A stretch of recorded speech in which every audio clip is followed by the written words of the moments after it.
All right, today we are going way back to the very beginning of a revolution in psychology. We're cracking open Carl Jung's 1902 doctoral dissertation to look at one of his first, and you could argue, one of his most important case studies. It's a deep dive into the psychology behind what people at the time were calling occult phenomena. But here's the thing. This isn't your typical ghost story. Not at all. This is the story of a young Carl Jung staring into the supernatural, not to prove it wrong, but to actually understand it. And this, right here, was a turning point. It really marks the start of a serious scientific exploration of the unconscious mind.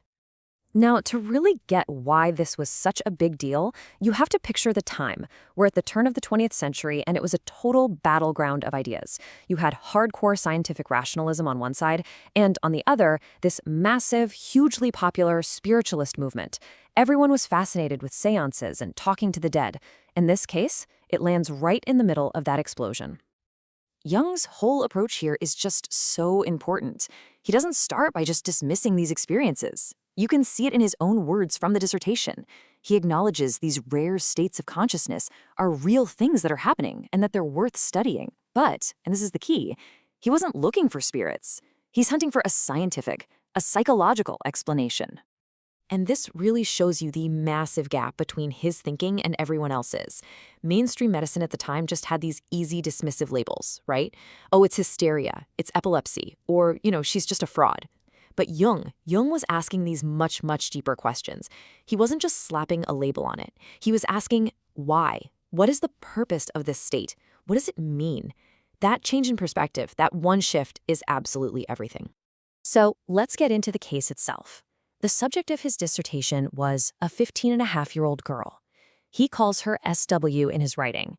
And by all accounts, she was a shockingly good spiritualist medium.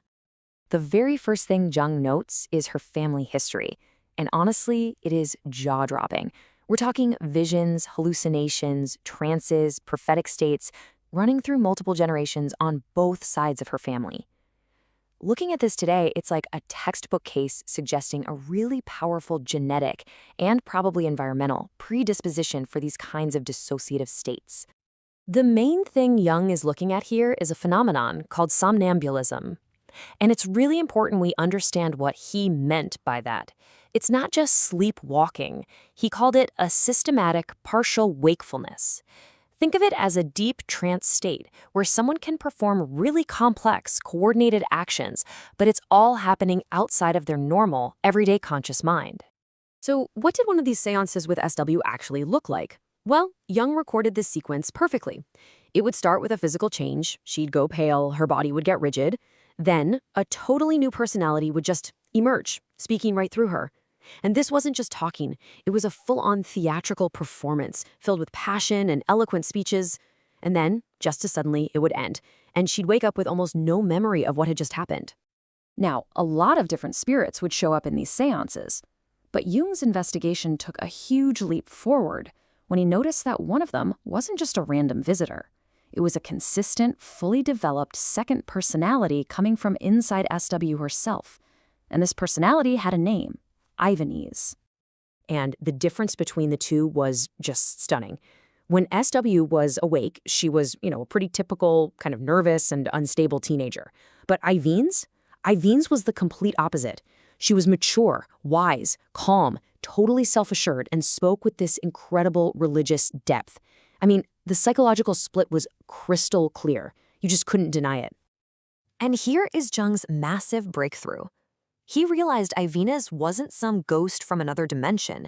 She was a creation of the psyche, an unconscious construction of the woman SW desperately wanted to become. Ivanese was the stable, respected, wise adult that SW's own mind built to help her cope with a pretty unhappy and chaotic life. Okay, so once he had this key, Jung started to scientifically take apart SWO's other so-called supernatural gifts. He switched from just being an observer at a seance to being a psychological detective figuring out the mechanics behind the magic. To explain how she knew things she shouldn't have known, he used a key concept, cryptomnesia. It literally means hidden memory. You know how you might hear a melody somewhere, forget about it, and then days later you're humming it, thinking you just made it up? It's that, but on a much grander scale. It's your brain recalling a memory, but failing to recognize that it is a memory. So it feels like a brand new, original, or even divinely inspired thought. And Jung found proof of these unconscious processes all over the place. This example is just brilliant. As a schoolgirl, SW would often misread words out loud. So she'd see the official German word for goat, Ziege, but instead she'd say the local Swiss dialect word, Geiss. Now that's not just a simple mistake. It's proof that her mind had unconsciously processed the meaning of the word and automatically swapped in his synonym, all without her conscious mind having any say in it. And this hidden memory mechanism was working on a huge scale. In her trances, Evans would describe this incredibly complex mystical system of the universe. But when Jung started digging, he found all the pieces came from really normal, forgotten sources. Her good versus dark powers, they sounded a lot like physics concepts of attraction and repulsion she'd probably overheard. The 7 circles of forces looked just like diagrams of planetary orbits in a school atlas. Even the weird names of her mystical forces, Persis, Venus, Sarum, were just mangled memories of constellations like Perseus and Venus. Her unconscious wasn't a telephone to the spirit world. It was a creative engine, piecing together forgotten scraps of information into something new. So all of these little discoveries were building towards a much, much bigger idea. The things Jung was figuring out went way beyond just this one teenage girl. This case was really his first proper look into the vast, active, and creative world of the unconscious mind. So we come back to the big question. Was she just mentally ill, or was she a really clever fake? Well, Jung's answer was so much more radical and more interesting than a simple yes or no. For Jung, this case wasn't just about a sickness or a lie. It was hard, empirical proof that the unconscious isn't just some dusty basement where we store forgotten memories. No, it's an active, creative, and independent force within our psyche. It's a force capable of creating whole new personalities and incredibly complex systems of thought all on its own. So what about all those other spirits? Jung figured out they were all just parts of her. The grandfather spirit, who was always giving these very pious sermons, that was the personification of the strict, moralistic religious upbringing that had been drilled into her. Ulrich von Gerbenstein, the silly, gossipy spirit, that was her own repressed, fun-loving teenage self that wasn't allowed to come out. The spirits weren't coming from the outside. They were split off pieces of her own personality, each one playing a part. And this brings us to his most profound insight. This whole bizarre phenomenon wasn't just a symptom of an illness, it actually had a purpose. He saw it as a forward-looking process. It was an attempt by her future, more complete personality to be born. In a way, the trance states were a psychological tool, one her unconscious created, to give her a space to work through her real-life problems and develop into a more whole person. At the end of the day, what this one single case showed, right at the very dawn of depth psychology, is the unbelievable complexity hiding inside the human mind.